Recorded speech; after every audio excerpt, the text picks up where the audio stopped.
Hello everyone, स्वागत है आप सभी का मेरे चैनल में। तो इस वीडियो में हम कवर करने वाले हैं खिलाफत मूवमेंट से रिलेटेड जितने भी प्रोबेबल एमसीक्यू हो सकते हैं आपके एग्जाम के अंदर, अब तक आ चुके हैं, फ्यूचर में आ सकते हैं। इस टॉपिक से जो भी क्वेश्चन बनेगा प्रॉपर कंप्लीट कवरेज मिलेगी आपको विद थ्योरेटिकल पोर्शन, और जितने भी प्रोबेबल क्वेश्चन बन सकते हैं सब कुछ आपको मिलने वाला है इस वीडियो के अंदर। स्टार्ट करेंगे विद फर्स्ट एमसीक्यू। देखो, पहले मैं थोड़ा बेस बना लेता हूँ कि ये खिलाफत मूवमेंट शुरू क्यों, खिलाफत एजिटेशन शुरू क्यों की गई थी। तो वर्ल्ड वॉर वन हुआ था। कब हुआ था वर्ल्ड वॉर वन?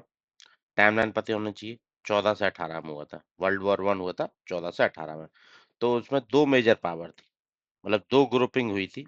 पहली ग्रुपिंग जिसको बोलते हैं एंटेटिव पावर, इनको बाद में एलाइड पावर बोलते थे, ठीक है, जिसमें फ्रांस, रसिया, ब्रिटिश, इटली, यूनाइटेड स्टेट एक तरफ थे। दूसरी तरफ थे सेंट्रल पावर्स, जहाँ पे थे जर्मनी, हंगरी, ऑस्ट्रिया, टर्की, ठीक है, मतलब ऑटोमन एम्पायर वाला, ठीक है। तो इसी के चलते हुए इस ग्रुप की हार हुई, सेंट्रल पावर्स की हार हुई। जीत हुई एंटी पावर, जिनको अलाइड पावर्स बोलते थे बाद में, उन लोगों की जीत हुई। तो उन लोगों ने जब वॉर खत्म हुआ तो इन लोगों पे संधि लगाई, ट्रीटी लगाई कि तुमको ये करना पड़ेगा और ये सब फॉलो करना पड़ेगा। तो ये सब ट्रीटी वगैरह लगाई इन सब पे। तो उसके बाद उस टाइम पे ऐसी सिचुएशन थी कि जो मुस्लिम लोग थे इंडिया के अंदर, ऑटोमन एम्पायर पे ट्रीटी लगने वाली है, तो उन लोगों को डर था कि जो उनका खलीफा होता है ना, उसको हटाया जा सकता है, ठीक है। उन पर रिप्रेसिव ट्रीटी लगाई जा सकती है, साथ ही साथ उनकी जो पावर रहती है, जो उनके मतलब पूजा के स्थान होते हैं, उन सबको एक तरीके से उनके नीचे से छीना जा सकता है। तो ये शुरू हुआ इस टाइम पे खिलाफत मूवमेंट, इसी चीज का एक तरीके से अपोज करने के लिए।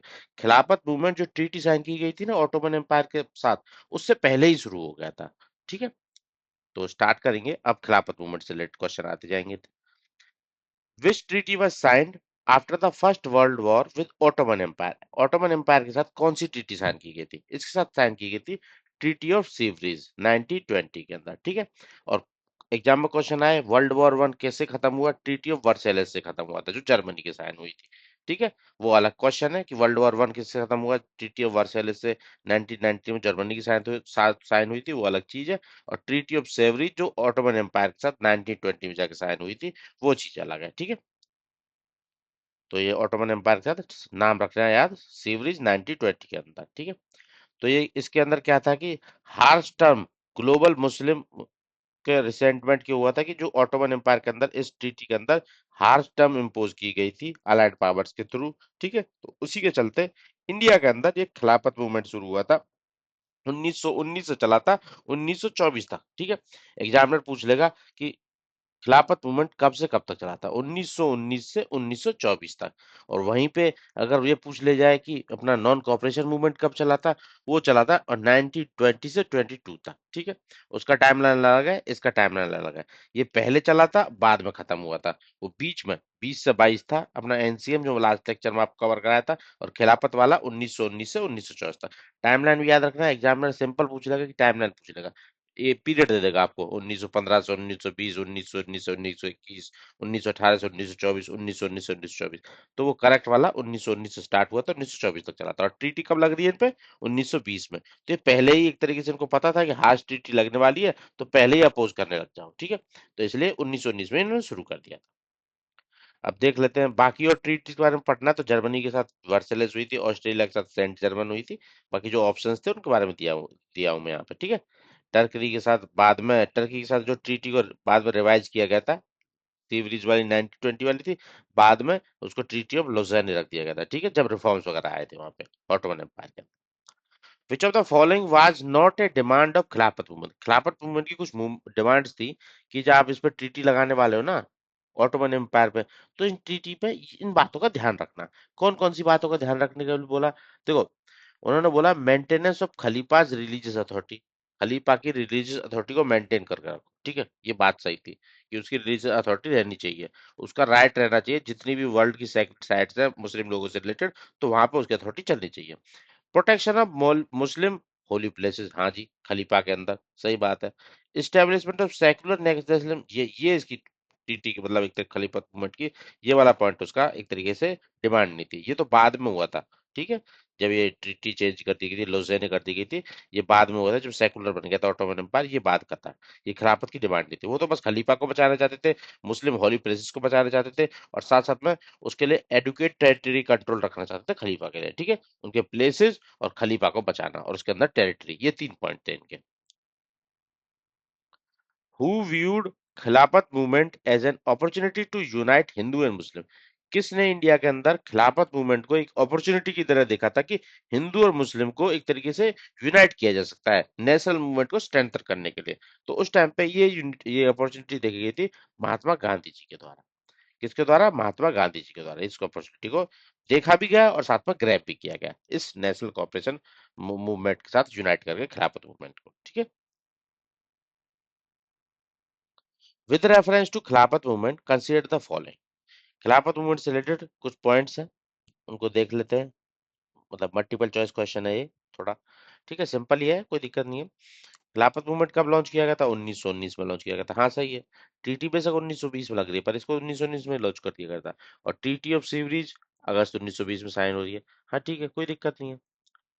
The movement began only after the treaty were sign, ये गलत है। मूवमेंट तो पहले ही शुरू हो गई थी, ट्रीटी के साइन होने से पहले ही शुरू हो गई थी। खतरा पहले ही बन रहा गया था कि भाई 1919 में जो अदर कंट्रीज में ट्रीटी साइन हो रही है, उनको जब इतना हार्श ट्रीटी साइन हो रही है तो ऑटोमन एम्पायर के साथ तो होने वाली है।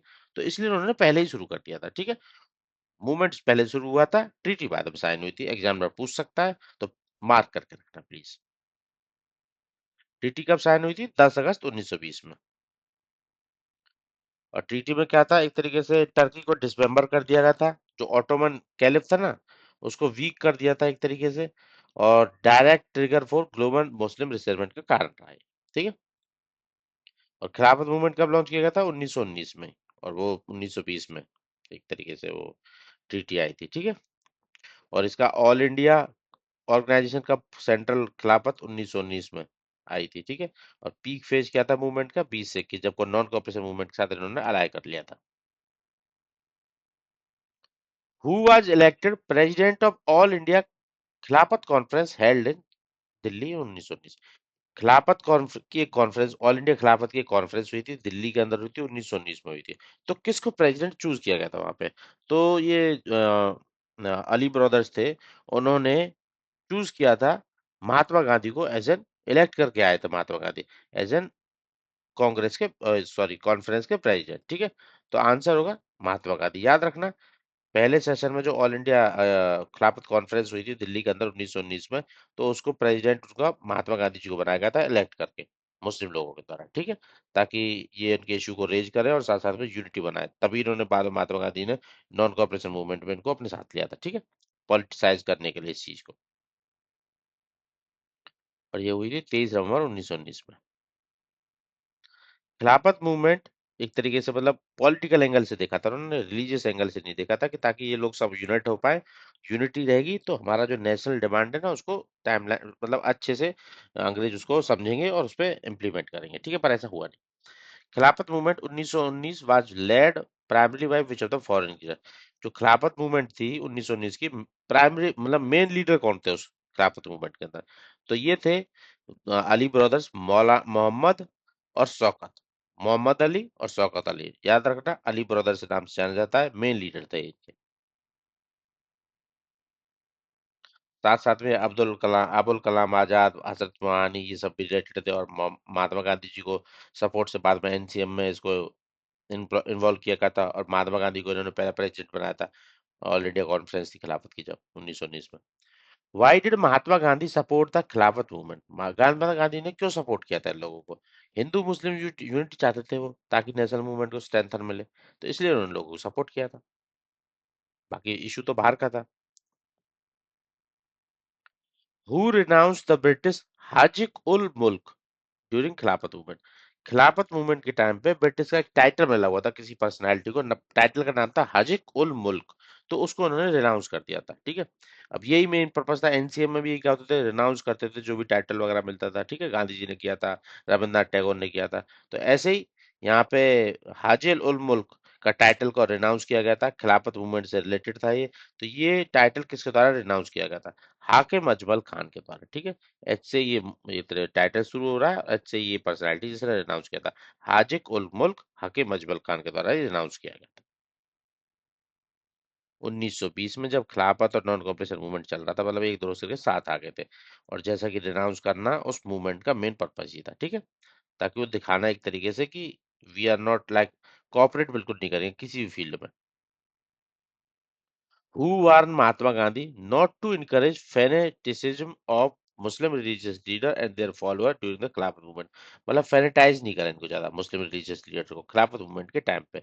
महात्मा गांधी को ऐसी वार्निंग दी गई थी, किसके द्वारा दी गई थी? मोहम्मद अली जिन्ना के द्वारा दी गई थी, ठीक है। मोहम्मद अली जिन्ना के द्वारा ही इनको एक तरीके से दी गई थी, फैनेटाइज ना करें, warning. Who strongly denounce Mahatma Gandhi participation in खिलाफत मूवमेंट। मतलब किसने एक तरीके से मना किया था महात्मा गांधी को मत इंक्लूड करो खिलाफत मूवमेंट के अंदर, अपोज किया था मिक्सिंग रिलीजन विद पॉलिटिक्स को लेके, ठीक है। तो ये भी मोहम्मद अली जिल्ला के द्वारा ही किया गया था। तो करेक्ट आंसर है डी। सारे के सारे क्वेश्चन एग्जाम्स के अंदर पूछे हुए हैं। जैसे बिहार पब्लिक सर्विस कमीशन हुआ, यूपी सर्विस कमीशन हुआ, यूके पीसीएस हुआ, ठीक है। ऐसे क्वेश्चन एग्जाम में आए हुए हैं। आईएएस हुआ, एसएससी हुआ, एनडीए हुआ, सीडीएस हुआ, वहीं से इन क्वेश्चंस को उठाया हुआ है, फैब्रिकेट किया हुआ है, मॉडिफाई किया हुआ है, और जो प्रॉब्लम हो सकते थे उन सबको यहाँ पे इंक्लूड किया है मैंने प्रॉपरली। पढ़ लेना, एक्सप्लेनेशन साथ में दिया है, तो फिर से ऐसे इन्हीं टॉपिक्स में से टॉपिक ही इसके इर्द गिर्द घूम रहा है, इससे बाहर टॉपिक में बचता ही कुछ नहीं है। यहीं से क्वेश्चन पूछने वाला है। Who delivered a speech on Hindu-Muslim unity from the pulpit of Jama Masjid? Jama Masjid से हिंदू मुस्लिम यूनिटी को लेके 4 अप्रैल 1990 में एक स्पीच दी गई थी इन दोनों की यूनिटी बनाने के लिए। वो किसके द्वारा दी गई थी? स्वामी श्रद्धानंद के द्वारा, ठीक है। स्वामी श्रद्धानंद के द्वारा। और स्वामी श्रद्धानंद एक सन्यासी थे और आर्य समाज के लीडर थे, ठीक है, उस टाइम पे। तो उन्होंने ये एक तरीके से स्पीच दी थी तो उस टाइम पे जामा मस्जिद से, ठीक है। याद रखना, अलग ही रूल है, महात्मा गांधी जी भी नहीं आ रहे हैं ना मोहम्मद अली जिन्ना आ रहा, एक स्वामी श्रद्धानंद जी निकल के आ गए हैं। तो याद रखना, मार्क कर करना, स्टार मार्क कर लेना, बार बार देखते रहना, प्रोबेबल क्वेश्चन हो सकता है आपके आने वाले एग्जाम में। विच of the following Indian leader did not support the Khilafat movement? India का वो कौन सा लीडर था जो खिलाफत मूवमेंट को सपोर्ट नहीं करता था? देखो, हिंदू का ही कोई होगा, मदन मोहन मालवीय, ये हिंदू सभा वाले, ये मेनली इन्होंने ही सपोर्ट नहीं किया था, ठीक है। मदन मोहन मालवीय ने सपोर्ट ही नहीं किया था, मतलब ये एक तरीके से सेपरेट रखना चाहते थे। उनका इश्यू खिलाफत है, और उनके कम्युनिटी से बिलोंग है, तो वो खुद से डील करेंगे। वी वॉन्ट बी लाइक, मतलब उनकी आइडियोलॉजी अलग थी, ठीक है। हिंदू नेशनलिस्ट कंसर्न था उनका, उसी पे वो काम करेंगे। तो ये इसीलिए उन्होंने सपोर्ट नहीं किया उसको। बाकी जो अबुल कलाम आजाद थे, बाल गंगाधर तिलक थे, हाकिम अजमल खान थे, ये सब सपोर्ट करते थे। In which city was 1920 Khilafat Committee meeting held that requested Mahatma Gandhi to take leadership of non-cooperation movement? 1919 में महात्मा गांधी लीडर बने थे इनकी खिलाफत कमेटी के। अब 1920 में इनकी कमेटी कहाँ पे, मतलब इनकी मीटिंग कहाँ पे कराई गई थी इस कमेटी की? जहाँ पे उन्होंने बोला था महात्मा गांधी जी आप लीडरशिप ले लो नॉन कॉपरेशन मूवमेंट की, और फिर हम साथ में रह के एक तरीके से खिलाफत और नॉन कॉपरेशन मूवमेंट साथ में चलाएंगे, ठीक है। तो ये इनकी मीटिंग हुई थी इलाहाबाद के अंदर, ठीक है। इलाहाबाद के अंदर, इसी के बाद ये साथ में आए थे, इलाहाबाद के अंदर हुई थी। मोपला रिवेलियन, ये क्या था? ऑफशूट था, किस चीज का ऑफशूट था? मोपला रिवेलियन जो 1921 में हुए थे, ये खिलाफत एजिटेशन जो चल रहा था ना, उसी का ऑफशूट था। मोपला रिवोल्यूशन रिवेलियन कहाँ पे होता? केरला वाले रीजन में हुआ था। अब इससे रिलेटेड क्या है ये मोपला? मतलब एक तरीके से ये एक मतलब कम्युनिटी है मोपला रिवेलियन, हुआ था केरला के अंदर मालाबार रीजन में। तो इसमें क्या था कि जो पीजेंट्स थे वो मुस्लिम रहते थे, और दूसरी तरफ थे ब्रिटिश थे, और ब्रिटिश के नीचे जो एक तरीके जमींदार टाइप रहते थे ना, वो एक तरीके से हिंदू थे। तो वही पहले वो एंटी ब्रिटिश चला था मोपला रिबेलियन, फिर बाद में कम्युनल टोन ले लिया था उसने, नॉन वायलेंट हो गया था। तो वो वाला उससे रिलेटेड है ये, ठीक है। मोपला रिबेलियन 1921 के अंदर। तो mainly led by which group, किस ग्रुप के तहत लिया गया था? मुस्लिम जो टीनेंट थे, ब्रिटिश अथॉरिटीज, और लोकल जैनमी। जैनमी कौन थे? हिंदू जो एक तरीके से जमींदार थे जिनको जैनमी बोलते थे, ठीक है। मुस्लिम टीनेंट जिनको मापिला बोलते थे, वो टीनेंट थे, ठीक है। अथॉरिटी थे दूसरी तरफ ब्रिटिश वाली, और लोकल जैनमी जो हिंदू एक तरीके से जमींदार थे। और इसके लीडर्स कौन कौन थे जो ये मोपला रिवोल्यूशन हुआ था? मेजर लीडर पहला तो था वरिया मुकुंदम हाजी, ठीक है। वरिया मुकुंदम हाजी, और दूसरा अली मुस्लिया, ये लीडर थे मेनली इसके, ठीक है। हाजी और अली मुस्लियार याद रखना। Which leader of the Moplah revolution established a parallel Khilafat government, मतलब इन्होंने खिलाफत की पैरेलल गवर्नमेंट बना ली थी। तो ये थे वरियान कुनत, खुंजा अहमद, हाजी। इनके द्वारा एक तरीके से पैरेलल गवर्नमेंट बनाई गई थी मालाबार के अंदर। वेगन ट्रेजिडी क्या था 1921 में? वेगन ट्रेजिडी याद की जाती है कि इसमें क्या कहता कि जो मोपला पकड़े गए थे, मोपला प्रिजनर्स पकड़े गए थे ब्रिटिशर्स के द्वारा, तो उनको एक ट्रेन की बोगी में डाल के ले जाया जा रहा था। 100 लोग डाले हुए थे। तो उसमें क्या होता है, कुछ लोग सफोकेशन से बढ़ जाते हैं एक दूसरे से, मतलब स्ट्रगल करते हुए। अब उनको बिल्कुल दबा के भर दोगे तो मर ही जाना है ना लोगों को। तो वो उसी से रिलेटेड है, ठीक है। मोपला रेबेलियन से रिलेटेड है ये वेगन ट्रेजिडी वाला केस। लगभग लगभग 67 to 70 लोग इसमें मर गए थे, ठीक है। Mahatma Gandhi was accepted as a leader of Khilafat non corporation movement at which session? किस सेशन में महात्मा गांधी को एज एन मतलब खिलाफत और नॉन कॉर्पोरेशन मूवमेंट का लीडर एक्सेप्ट कर लिया गया था? तो सबसे पहले ये एक तरीके से नॉन कॉर्पोरेशन मूवमेंट को एक्सेप्ट कहाँ पे किया गया था? शुरू तो चलो ये नॉन कॉर्पोरेशन मूवमेंट अगस्त 1920 में हो गया था, और खिलाफत उससे पहले हुआ पड़ा था 1919 में। एक तरीके से दोनों को एक साथ लाके कहाँ पे स्पेशल सेशन कहाँ पे हुआ था? कैलकाटा के अंदर। तो वहीं पे एक तरीके से ये एक तरीके से महात्मा गांधी को लीडर एक्सेप्ट किया गया था, ठीक है। क्योंकि इन्होंने 1900 उससे पहले जो सेशन कराया था इलाहाबाद में, वहां पे बोला ही था खिलाफत वालों ने कि आप लीडरशिप ले लो, फिर उसके बाद आप साथ में ज्वाइंट डिमांड रखेंगे ब्रिटिशर्स के सामने। Why did खिलाफत मूवमेंट इन इंडिया कोलैप्स इन 1924? में खिलाफत मूवमेंट इंडिया मतलब से चला कब से? 1919 से चला था, 1924 तक चला था। 1924 में जाके ऐसा क्या हुआ कि ये मूवमेंट खुद ही कोलैप्स हो गया। इनकी डिमांड क्या थी? खलीफा को प्रोटेक्ट करो, उसकी लैंड को प्रोटेक्ट करो, टेरिटरी को, साथ साथ में जो भी उनके पूज्य स्थल होते हैं, उस होली प्लेसेस होते हैं, वो सब उसकी अथॉरिटी में आने चाहिए। अब क्या हुआ, जो खिलाफत के अंदर जो खलीफा बनता था ना, वो खलीफा ही अबॉलिश कर दिया गया वहां पे, ऑटोमन एम्पायर के द्वारा ही, ठीक है, टर्की के अंदर। Abolition of caliphate by Turkey itself, Turkey ने खुद ही अबॉलिश कर दिया। मतलब वो एक तरीके से स्टेट को रिलीजन से अलग कर दिया, ठीक है। स्टेट को रिलीजन से अलग कर दिया, कैलिफ की पोस्ट ही खत्म कर दी उन लोगों ने। तो इसलिए अब यहाँ इसी डिमांड के लिए तो लड़ रहे थे। अब वो जहाँ के जिस प्लेस के लिए लड़ रहे हो, वो खुद ही नहीं चाहते उस चीज को, तो तुम क्यों लड़ोगे? खत्म। इश्यू ही खत्म हो गया सीधा, कि abolition of Caliph by Turkey itself. Turkey भी बिकम ए रिपब्लिक इन 1923। जो स्टेट मतलब रिलीजन वाला स्टेट चलता था ना, वो खत्म हो गया। एक तो मोनार्की खत्म हो गई। अब इन्होंने रिपब्लिक बना दिया, ठीक है। रिपब्लिक बना था 1923 के अंदर, और 24 में अबॉलिश कर दिया था कैलिफ को। Caliph was abolished before the Republic was declared. नहीं नहीं नहीं, कैलिफेट वाला सिस्टम था जब रिपब्लिक बन गया था, उसके बाद अबॉलिश किया गया था। Abolition of caliph led to the collapse of Khilafat movement in India, ठीक है, ये सही है, ठीक है। ये वाली गलत है, इसमें लिखा होना चाहिए था कि after caliph was abolished after the republic was declared, ठीक है। तो बी जब सही होता, अदरवाइज वन और थ्री सही है इसके ऑप्शन।